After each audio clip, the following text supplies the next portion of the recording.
vous allez bien. Aujourd'hui on se retrouve pour une nouvelle vidéo, enfin. Et vous allez vous dire, c'est quoi ce titre putaclic s'il te plaît Chloé? Je sais, mais aujourd'hui vous devez savoir. Parce que j'estime qu'aujourd'hui vous faites partie de ma vie et vous devez savoir ce qui s'est vraiment passé pour faire éclater la vérité au grand jour et pourquoi j'ai pas fait de vidéo, pourquoi pendant un moment je me suis pas montrée sur Instagram mon visage, pourquoi quoi. Alors je préviens tout de suite, même si cette vidéo traite de sujets un peu glauques, ça va pas pour autant être une vidéo triste ou quoi que ce soit, voilà. Je vais essayer de mettre de la bonne humeur car aujourd'hui tout ça c'est terminé et je vais essayer de vous raconter ça parce que beaucoup de personnes me posent des questions. Bon, j'arrête de parler et c'est parti. Alors début novembre, je vous avais posté une photo que je mets juste ici, oula. Et en fait, je vous racontais en fait ce qui s'était passé, mais d'une façon très vague. Et depuis, en fait, j'en ai plus jamais reparlé et parce que c'était pas le moment, je pense. Ouais, c'était pas le moment. Et aujourd'hui, une fois que je suis sortie de toute cette galère, bah, je veux en parler. Donc pour vous remettre dans le contexte, tout a démarré en fait à la fin de mes études. Voilà, j'étais très proche avec mes amis et en fait on s'est dispatché aux quatre coins un peu, aux quatre coins de la région et depuis on se voit beaucoup moins. Et pour moi mes amis c'était primordial, en fait j'arrivais pas à vivre sans. Pendant la période scolaire, on faisait beaucoup de sorties, on se voyait pratiquement tout le temps, on faisait des sorties 3 fois par semaine. Voilà, on était vraiment très proches et on s'est divisés. On savait que ça allait être dur, mais je crois que je pensais pas que ça allait me faire ça à ce point. Voilà. Et je me suis retrouvée un petit peu seule. Je savais qu'ils étaient là, mais je sais pas, j'arrivais pas à leur parler comme avant. J'arrivais pas à me confier et en fait, au fur et à mesure du temps, j'ai perdu confiance en moi. Ouais, j'ai perdu confiance en moi. Je me trouvais pas jolie, je me trouvais juste inintéressante. C'est dur de se dire ça maintenant, mais je me le disais vraiment à moi-même tous les jours. J'arrivais même plus à me regarder dans un miroir. J'ai complètement perdu confiance en moi. Même à aller aux courses, c'était compliqué pour moi. Je me disais, mais j'arriverais même pas à taper mon code. Vous vous rendez compte? Maintenant que j'y repense, je me dis, mais... Enfin, j'étais gravement atteinte. Et pas parce qu'il s'est passé quelque chose dans ma vie de grave en fait. C'est des événements qui ont fait que voilà, j'ai perdu confiance en moi. J'arrivais plus à rien faire, ni aller à la poste. Parce que pour moi, parler à des gens, ils allaient me trouver bête. Voilà. J'arrivais plus à voir mes amis. J'arrivais plus à rien. Plus à rien. Et un soir, en fait, je pleurais tous les jours. Tous les jours, ouais. Et jusqu'au moment où ça devenait insoutenable. Quand je me levais le matin, en fait, j'avais qu'une seule envie, c'était de mourir. Parce que j'avais envie de mettre fin à tout ça. À toute... je vous dis, il n'y avait pas de raison particulière, mais j'avais envie de mettre fin à ma souffrance. Parce que je souffrais beaucoup trop. Beaucoup trop. Et ça, je n'arrivais à le dire à personne. C'est-à-dire que quand je voyais mes amis ou mon entourage, j'étais rayonnante quoi. J'étais rayonnante et tout ça je le cachais. Donc voilà, c'était un peu pour vous remettre dans le contexte. Dans quel contexte je suis tombée en dépression, car oui aujourd'hui je peux le dire, je suis tombée dans une dépression. Du coup un matin je me suis dit soit je vais mourir, soit il faut que je me fasse aider. Et ça c'est pas facile à se dire, qu'il faut qu'on se fasse aider. C'est encore plus humiliant. Quand on n'a pas confiance en soi et qu'en plus on doit se faire aider, c'est encore... c'est pour ça que j'arrivais pas à franchir le pas, c'est encore nous plonger plus bas que sous terre quoi. Et je me suis dit plus bas que sous terre c'est la mort. Donc j'avais pas le choix. Donc je suis allée voir mon médecin, il m'a mis sous antidépresseur tout de suite. Et vous allez vous dire mais il y a tellement plus grave dans la vie. Oui oui. Il y a tellement plus grave et je l'ai bien vu après et c'est ça qui m'a sauvée. Donc voilà, pour cette première partie, on m'a mis sous antidépresseur et c'est là que tout a commencé à encore plus se dégringoler. Ça se dit ça, se dégringoler? Non, ça se dit pas. Bah, à aller encore plus mal. car je me suis dit voilà, Chloé t'es malade, il faut maintenant le dire à ton entourage. Et en fait, à partir du moment où j'ai commencé à dire à mes amis, bah voilà, je suis en dépression, je suis sous antidépresseurs, je ne vais pas bien, et ben c'est là qu'ils m'ont vue comme une personne malade. Et dès que j'étais avec eux, je les sentais faux. Et je sentais qu'ils étaient gênés par ma situation, ils savaient pas comment réagir, et je leur en veux pas. Hein. C'est juste qu'ils savaient pas comment réagir, et ils m'ont dit, mais Chloé, enfin c'est pas vrai, t'allais bien, on l'a vu, tu fais du sport, tu manges sainement, tu nous vois, t'es rigolote, tu... Bah ouais, mais tout ça c'était une façade. Une grosse façade. Et juste pour une chose, si à un moment vous sentez que vous allez pas bien et que vous cachez tout sous la rigolade, ça va être encore pire après. Je préfère prévenir, ça va être encore pire après. Donc voilà, donc j'ai annoncé à mes amis que j'étais en dépression jusqu'au jour où en fait c'était un fameux samedi soir. J'allais chez ma copine Floriane que vous avez vu dans la vidéo, on se teint les cheveux en rose. Et j'ai pris un snap en fait d'une fontaine. Je passais par un parc, j'allais à une soirée. Je passais par un parc et j'ai pris une fontaine en photo avec mon téléphone portable. J'ai rangé mon téléphone portable. J'ai commencé à marcher. J'étais toute seule dans le parc. Il y avait juste un couple qui était pas loin, mais voilà. Et j'ai entendu courir derrière moi. Et à partir du moment où j'ai entendu courir, je savais en fait que ma vie allait basculer. Je le savais. Je me suis retournée, je me suis fait agresser, voilà. On m'a plaqué contre le sol, par la nuque en fait, on m'a prise par la nuque, on m'a éclaté la tête au sol. Et on m'a tapé pour me prendre mon téléphone, ma carte bleue, mon sac. Et voilà. Et ils sont partis me donner un gros coup de pied, bien sûr. Bien sûr, pourquoi pas. Et à ce moment-là, j'ai couru, je pensais à qu'une chose, c'était de courir en fait, parce que à la base je pensais avoir toujours mon téléphone portable dans ma poche de manteau et j'avais peur qu'ils se rendent compte en fait que j'avais mon téléphone portable encore sur moi et j'avais peur qu'ils me coursent. Et du coup j'ai commencé à courir. Alors je vous rassure, j'ai crié, hein. Voilà, au secours, aidez-moi. Croyez-vous qu'une personne m'ait aidée? Pas du tout. Pas du tout. Et c'est ça en fait que quand je raconte mon histoire, tout le monde me dit mais personne en fait... Bah, je sais pas, il y avait un couple, non, ils sont partis. Et je pense que c'était la peur, et je les comprends en fait. Je leur en veux pas. Donc je suis partie en courant. J'ai couru jusqu'à ma soirée en fait, donc pendant bien 5 minutes, j'ai couru. Je suis arrivée à ma soirée en pleurant, j'ai appelé la police tout de suite.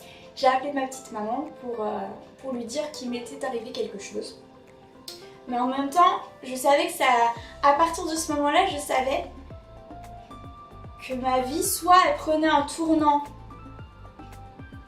très positif, voilà, soit j'allais sombrer, vraiment sombrer. Voilà. Le lendemain, je suis allée porter plainte au commissariat et on m'a refusé en fait. On m'a refusé, on m'a dit qu'il y avait beaucoup plus grave. On m'a dit qu'il y avait eu un viol, voilà. Et du coup que j'étais une affaire qui allait passer après. Donc j'y suis allée retourner le lundi. Je suis allée porter plainte au commissariat, on m'a pris ma déposition. Et je trouve que le policier qui m'a suivi pendant toute cette affaire a été incroyable. Vraiment incroyable. En fait, il comprenait, il était sérieux et il comprenait ce que je ressentais. Et ça, je pensais qu'ils allaient se foutre de ma gueule. Je pensais qu'ils allaient dire mais oh là là, t'es pas la dernière des... Voilà, on en a vu des filles comme toi qui viennent se plaindre. Et bah pas du tout. Et j'ai été hyper choquée. Pas du tout. Ils m'ont vraiment pris au sérieux, ils m'ont aidée et j'ai tout raconté, voilà. Et ils ont fait leur maximum pour les retrouver. Et je pensais que ça allait être une affaire vraiment classée et que voilà. Je pensais que porter plainte, ça allait servir à rien. Et finalement, on m'a appelé 2 semaines plus tard. On m'a appelé pour me dire qu'on avait retrouvé mes agresseurs. Chose que je m'y attendais absolument pas. Du coup, je me suis rendue au commissariat et là, on m'a dit, bah voilà, on a retrouvé vos agresseurs. Pourquoi on les a retrouvés? Tout simplement parce que déjà, ils étaient recherchés par des vols de boulangerie. Que c'était eux qui avaient violé la personne du dimanche.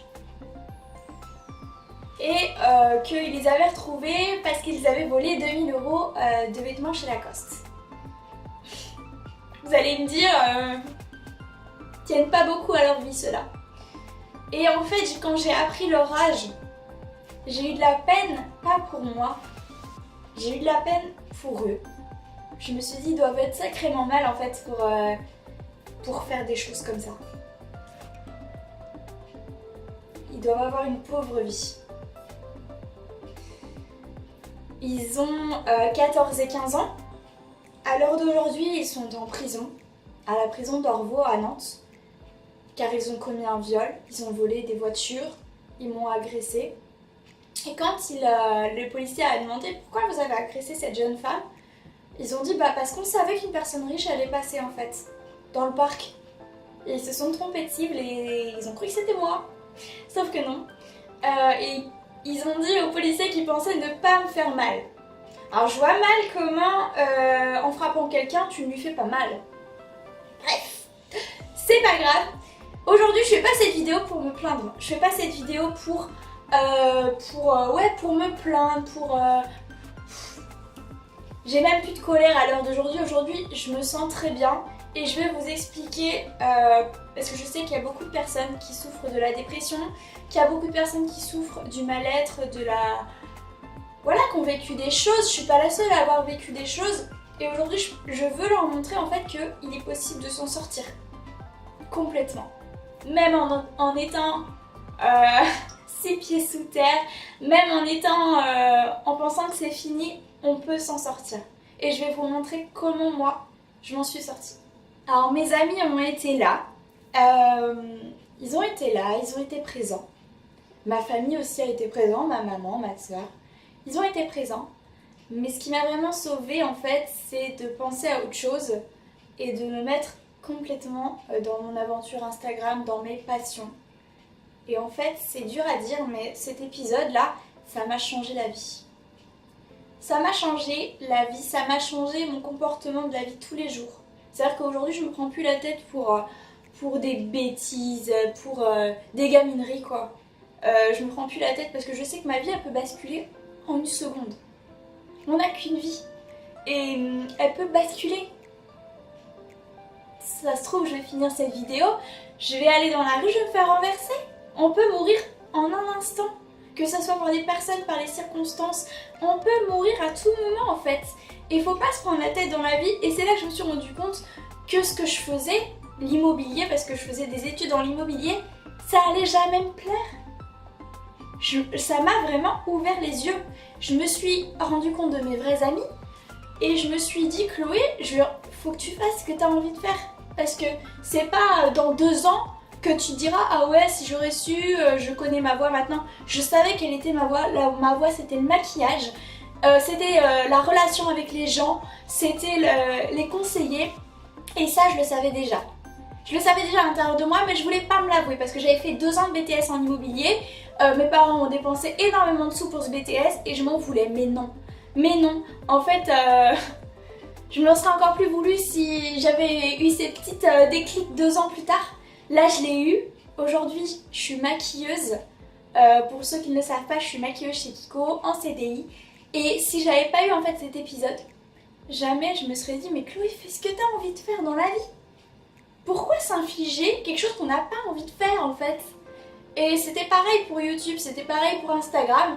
Je m'étais dit dans ma tête, non, t'es pas capable, il y a peu de personnes qui réussissent, blablabla. Mais en fait, le but, c'est pas de réussir sur YouTube, c'est pas de réussir sur Instagram, c'est vraiment construire une communauté qui nous plaît, qui nous ressemble, et partager sa passion et faire sourire en fait un minimum, même 1-2 minutes sur un post, les gens chaque jour. Et aujourd'hui, c'est ce que je fais, et quand je reçois des messages qui me disent, bah voilà, continue ce que tu fais, c'est bien et tout, bah, je suis fière de moi. Je suis fière de moi. Et croyez-moi que je vais pas arrêter de sitôt. Je vais pas du tout arrêter de sitôt. Si vous avez pensé que j'arrêtais mes vidéos YouTube ou quoi que ce soit, pas du tout. Pas du tout. C'est juste que j'ai eu besoin en fait de retrouver ma confiance en moi, de savoir ce que je voulais faire dans la vie. Aujourd'hui, je sais qui est là pour moi et c'est ce qui m'importe le plus. Aujourd'hui je peux dire que YouTube, Instagram m'a sauvé la vie. Car aujourd'hui en fait c'est comme je vous disais tout à l'heure, soit on prend une direction complètement négative et on se morfond, soit notre vie elle décolle. Et aujourd'hui ma vie elle a décollé. Elle a décollé. Parce que j'étais entourée, très important, et parce que je me suis mis dans une passion qui m'a vidé complètement le cerveau, en fait, qui m'a vidé la tête. J'ai pu faire le point sur ma vie. Aujourd'hui, je suis heureuse. Aujourd'hui, vous êtes là. Et aujourd'hui, je pourrais pas vivre sans vous. Donc, le titre putaclic n'est pas si putaclic que ça, puisque finalement, YouTube, Instagram m'a sauvé la vie. Ça m'a sauvé la vie. Aujourd'hui, je sais ce que je veux. Et le plus important, ce que vous devez comprendre, c'est qu'on peut se sortir de tout. Il suffit juste de savoir ce qu'on veut faire, ce qui est au plus profond de nous, de prendre du temps pour soi, et là voilà. Si un jour vous avez envie de vous lancer sur YouTube ou sur n'importe quelle plateforme ou n'importe, n'hésitez pas, en fait, vous n'avez qu'une vie. On est seul, on meurt seul, c'est comme ça. C'est comme ça. Et vous devez vraiment chercher ce qui vous plaît en vous, au plus profond de vous, prendre du temps pour vous, parce que finalement on est seul. On est seul. Donc voilà, j'espère que cette vidéo vous aura plu, j'espère ne pas vous avoir miné le moral du tout. Aujourd'hui voilà, je suis très heureuse, je voulais juste vous dire que ce que j'ai vécu, beaucoup de gens le vivent aussi, il y a pire en fait.